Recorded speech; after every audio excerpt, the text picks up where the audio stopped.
سلام دوستای خوبم، خیلی خوش اومدین به کانال من. توی این ویدیو یه سس شکلاتی رقیق برای کیک شکلاتی درست میکنیم. میدونم زاویه دوربین مشکل داره، ولی این ویدیو رو کوتاه کردم که راحت بتونید توی مدت زمان کمتری تماشا بکنیم و اگر سوالی داشتین ازم بپرسین. این سس یکم حالت رقیق تری داره، چون من زمان کمی داشتم میخواستم زودتر جذب کیک بشه، ولی اگر بخواین که حالت غلیظ داشته باشه، شکلات و نشاسته ذرتش رو بیشتر بکنید و بذارید مدت زمان بیشتری بمونه کیک داخل اون سسه.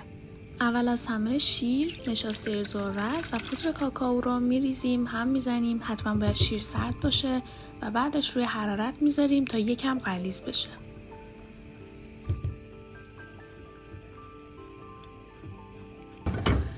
بعد از اینکه شیر گرم شد و از کنارهای ظرفتون شروع کرد به غل زدن، میتونید شکر رو اضافه بکنید. بعد از اینکه شکر رو اضافه کردین، هم میزنین تا یکم غلیظ بشه.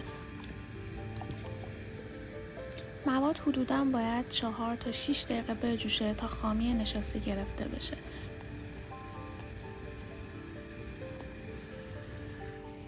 بعد از اینکه دیدیم به غلظتی که میخواین رسید، حالا من میگم چون رقیق تر برداشتم خیلی شلتر موادم. بعد از اینکه به غلظت که خودتون حس کردیم مناسبه رسید، حرارت رو خاموش میکنیم، به شکلات اضافه میکنیم. من هم از نوع شکلات شیری و تلخ استفاده کردم. شما میتونین اگر که حالا ذائقتون بود فقط شکلات تلخ استفاده کنین، یا اگر دوست نداشتین فقط شکلات شیری اضافه کنین که اون حالت تلخی نداشته باشه. بعد از اون بعد مواد رو صاف بکنیم، چون داخلش حالا شکلات ممکنه کامل آب نشده باشه یا دونه های نشاسته باشه.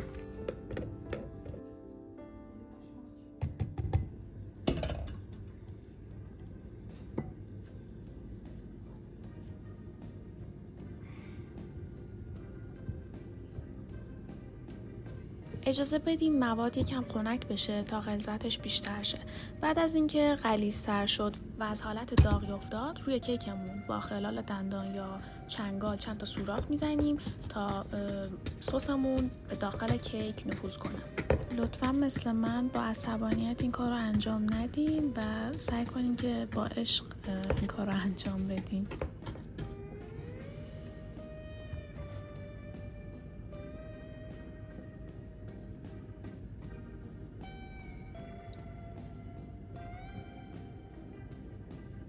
هر چقدر بیشتر کیک داخل سس بمونه، بیشتر جذبش میشه و خیلی خوشمزه تر میشه و اون حالت لطافت و خیس بودنش بیشتر حس میشه. پس بهتره اگه مثل من عجول نیستین، سستون رو یکم غلیظ‌تر بردارین و کیک رو مدت زمان بیشتری بذارین داخل سس بمونه.